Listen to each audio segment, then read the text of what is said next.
Oi, pessoal, sejam bem-vindos de volta. Essa é a aula 2 do módulo 1 de Psicopatologia 2 do curso de Psicologia da UFPEL. Eu sou o professor Hudson e esse vídeo foi editado e o planejamento da aula foi feito em articulação à monitora da disciplina, Rafaela Vilar, acadêmica deste curso.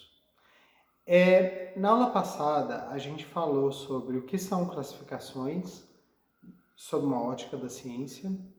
A gente passou por classificações da química, da biologia e das ciências psicossociais. E agora a gente começou a falar rapidamente sobre as classificações dentro da psicopatologia. E aí a gente termina com algumas perguntas. Eu vou repetir as perguntas porque nós vamos respondê-las. Sobre o que são, para que servem, para quem serve, quem utiliza, como utilizar, se são essenciais ou se são dispensáveis esses sistemas de classificação dos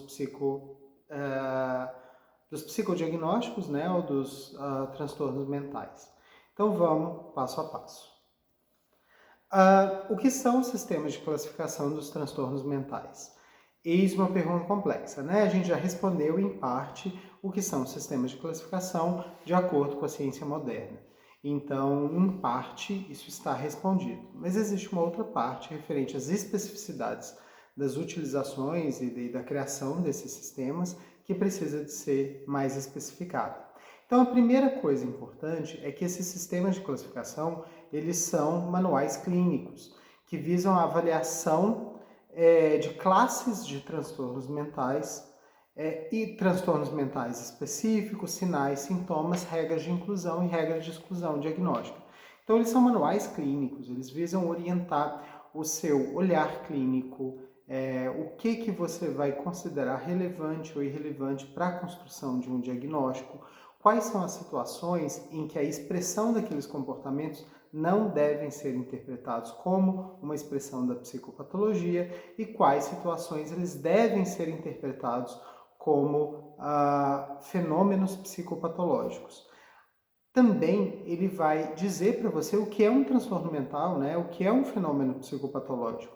No caso do sistema de classificação e no caso da psicopatologia, a gente interpreta que seriam comportamentos, pensamentos, tendências, enfim, articulações com o mundo que te aproximam de situações de morte e de sofrimento clinicamente significativo, desde que esses comportamentos não sejam explicados por razões políticas ou por uma discordância social em relação às suas existências, Isso é particularmente importante quando a gente para pensar sobre, por exemplo, a homossexualidade, que foi considerado um transtorno mental e não é mais exatamente, na verdade, por causa dos movimentos sociais, porém, dentro dos sistemas diagnósticos, essas divergências culturais em relação a grupos minoritários é um critério de exclusão para poder interpretar determinadas categorias, como, por exemplo, parar de se alimentar por uma greve de fome que tem uma vinculação política. Isso jamais poderia ser classificado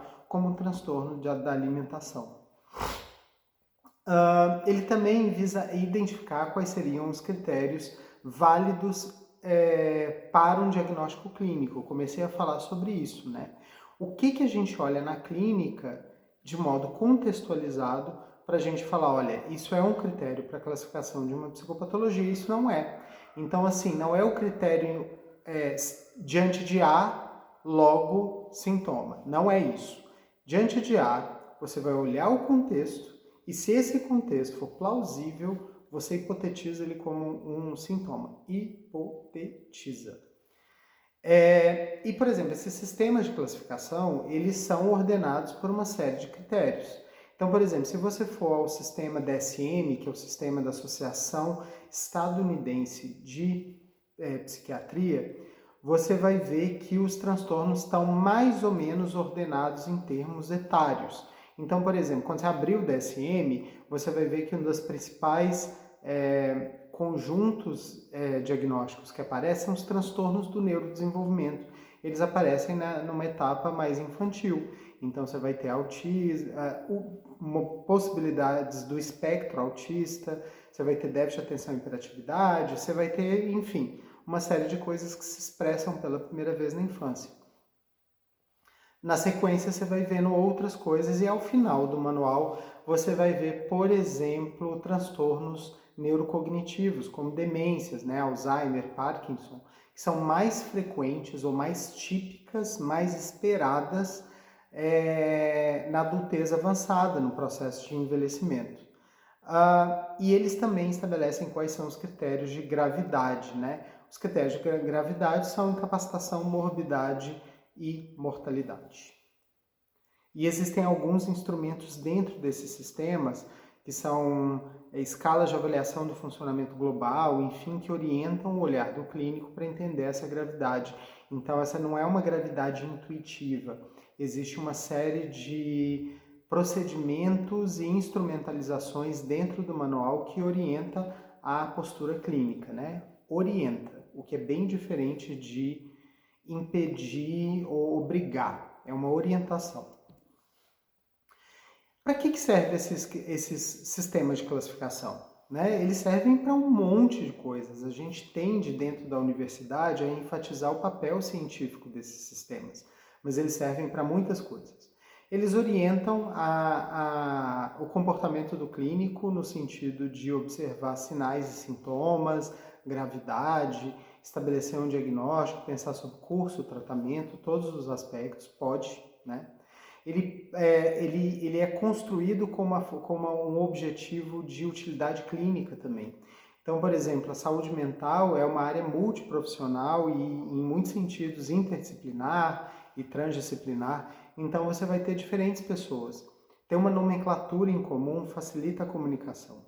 Então, quando eu falo, por exemplo, eu sou psicólogo, eu falo sobre depressão, o psiquiatra entende, a enfermeira ou o enfermeiro entende, a terapeuta ocupacional entende, a fisioterapeuta entende, a pediatra entende, enfim. A gente consegue gerar uma comunicação comum com base numa nomenclatura comum. Ela também permite a construção de pesquisas epidemiológicas na medida em que ela tenta operacionalizar os transtornos mentais em termos de sinais e sintomas e você consegue dizer se a pessoa tem ou não tem aquilo. Então você consegue estabelecer protocolos de pesquisa que podem ser aplicados em quantidades muito grandes de pessoas, gerando indicadores populacionais. Esses indicadores, por sua vez, permitem a comparação de cidades, estados, países e entender o que está acontecendo no mundo com base nesses critérios que são, em tese, os mesmos para todos aqueles que adotaram aquele sistema de classificação.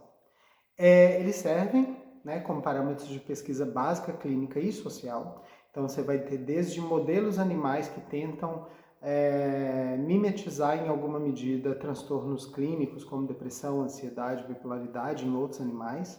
Você vai ter pesquisas farmacêuticas, você vai ter pesquisas clínicas para avaliação de modelos terapêuticos e você vai ter pesquisas de orientação social, como, por exemplo, pesquisas epidemiológicas, demográficas e tal. Esses sistemas eles orientam sistemas, práticas e legislações em saúde. Então, quando a gente pensa, por exemplo, licenças de saúde, quando a gente pensa em legislações específicas que protegem ou beneficiam, protegem, né? Beneficiam é uma palavra mais difícil. Protegem pessoas em determinadas condições de transtorno mental, de sofrimento mental, quando a gente pensa sobre a descentralização hospitalar, nos CAPs, em leitos hospitalares, em hospital geral para internação temporária de pessoas em crise de psicopatologia, a gente está se baseando nesses modelos. Quando, por exemplo, até num convênio privado, se você tem depressão, você, vamos supor, tem direito a 10 sessões de psicoterapia. Se você é diagnosticado com alguma psicose, isso aumenta já o número de sessões que você teria direito. Tudo isso tem a ver com esses sistemas que sistematizam, orientam, classificam, estabelecem gravidades, etc. e tal. Tem a ver com SUS, tem a ver com retorno financeiro que as instituições vinculadas ao SUS recebem diante de atendimentos, tem a ver com tudo isso. E tem a ver com uma coisa que está acontecendo nesse momento. Vocês estão sendo formados com base nesse modelo. Então, esse modelo também nos permite pensar uma formação de pessoas vinculadas à questão da saúde mental de um modo razoavelmente padrão, enfim, sistematizado. Isso para o bem, isso para o mal, né? A situação é muito complexa e a binariedade do tipo ruim ou bom acho que fica meio difícil aqui. A quem serve e quem utiliza esses sistemas? Profissionais de saúde mental em geral, destacadamente os psiquiatras, né? A grande maioria da psiquiatria, pelo menos aqui no Brasil e em vários outros países, eles não oferecem uma resistência a esses sistemas de classificação. Eles meio que adotam e pensam que é daqui para frente. Apesar de existir discordâncias, etc. e tal, mas elas são mais pontuais e menos em termos de estrutura. A psicologia, muitos psicólogos adotam, em particular psicólogos de orientação cognitiva, comportamental e tal, outros psicólogos e psicólogas, como os mais psicanalistas, fenomenológicos e esquizoanalistas, eles vão trabalhar predominantemente com outros modelos e outros contextos, outras sistematizações. Sistematizações, inclusive, que não trabalham com lógicas de taxonomia, classificação e estatística. É importante ressaltar. Políticos, legisladores e técnicos envolvidos em questões de saúde individual ou coletiva que atravessam a saúde mental. Então você vai ter políticos, legisladores que vão trabalhar com a construção de legislações protetivas, de acesso ao SUS, enfim. Isso tudo vai ser baseado em dados epidemiológicos, em dados de saúde coletiva, sanitária, etc. e tal, que tem a ver com sistemas diagnósticos.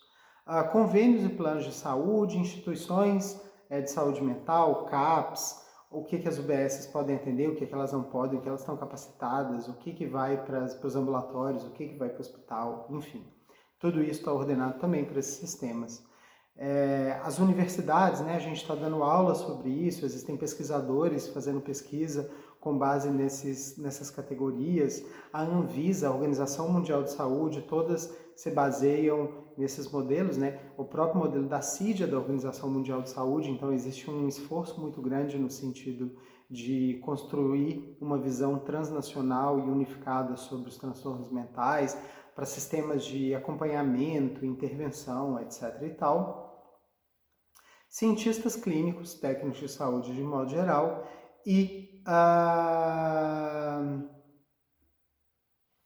uma crítica que é sem sombra de dúvidas válida, que esses princípios transnacionais unificadores, eles têm um elemento colonizador epistêmico muito poderoso, né? A gente tem que lembrar que quem começou com essa coisa toda foi o norte global, né? Europa, Estados Unidos, e esses são modelos erigidos nesses contextos, são contextos colonizadores e nós muitas vezes simplesmente os seguimos, né? Então existe sim um elemento colonizador e existe sim esses modelos, eles são tecnologias de poder saber. Depois dá uma olhadinha em poder saber, é um conceito Foucaultiano. A gente pode discutir isso também na aula síncrona. Outra pergunta, eles são essenciais ou eles são dispensáveis para os sistemas de classificação? Isso surgiu até numa conversa minha com a Rafa, que a Rafa estava falando uma coisa que eu também vejo que tem gente que pensa assim, ó, nem quero, e tem gente que pensa, não, é a melhor coisa que existe. O nosso posicionamento é nem 8, nem 80. Né? Existem muitos problemas, mas ele é muito complexo e ele orienta muitos sistemas. A gente vive nesse mundo, né? Somos seres desse mundo, vivendo esta realidade. Então, eu acho muito importante que a gente conheça o sistema e saiba utilizá-lo, tendo crítica para não se relacionar de modo submisso e negativo, e, enfim, expressar somente as sombras desses sistemas, né? O fato é o seguinte, assim, eles orientam as nossas práticas, eles orientam instituições, hospitais, SUS, etc. e tal. Então, simplesmente, a gente usa desses dados para dizer, né? Por exemplo, o Brasil está com os índices mais altos da história, assim, tem vários indicadores mostrando que depressão e ansiedade estão explodindo, a gente fala isso muito cotidianamente, isso é baseado em dados epidemiológicos que, por sua vez, são operacionalizações desses sistemas. Então, a gente acaba tendo um uso disso. Porém, sem sombra de dúvidas, esse sistema de pensamento é baseado numa ciência moderna construída em um contexto cultural de colonização do pensamento. Tudo isso a gente tem que considerar e pensar nas críticas e, enfim, decidir se quer, se não quer usar, quando deve usar, se é necessário. Enfim, todas essas questões são relevantes, são importantes. Mas aí, o que vocês acham? É descartável? É essencial? O que vocês pensam? E como é que a gente utiliza isso? Esses transtornos no nosso cotidiano?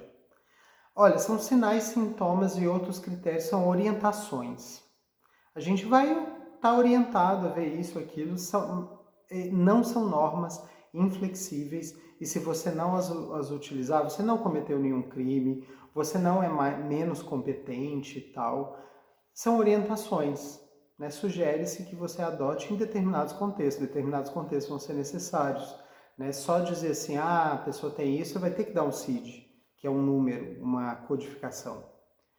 Né? Os sistemas, eles têm muitos mestres, que nem a gente estava falando, eles respondem a sistemas de saúde, políticos, médicos, associações, psicólogas, psicólogos, enfim, galera da saúde mental. Então tem muita gente que demanda desses sistemas, e esses sistemas tendem a responder a todos eles, não na mesma proporção, alguns grupos são mais poderosos e mais influentes que outros. Então ele é muito complexo, e aí eu acho que é muito importante a gente entender quando, como a gente deve utilizar essas categorias e esses sistemas. Sem dúvida, é uma tecnologia de saber poder. Então a gente tem que usar com cautela e consciência.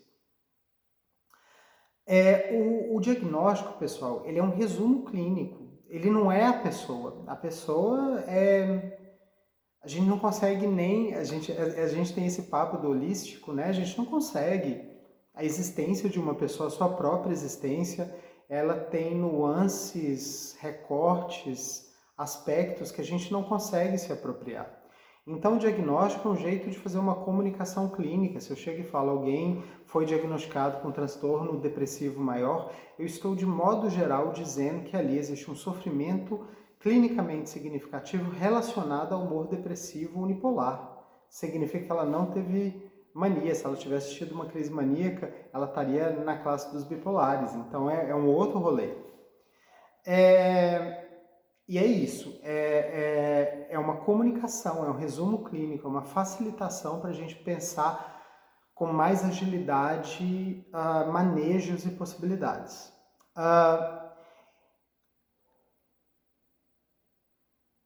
E sempre ponderar a sua utilização pela ética profissional. Ela é sempre muito importante. No caso da psicologia, o nosso código de ética é bem antirracista, anti-LGBTfóbico, defende os direitos humanos, etc. e tal.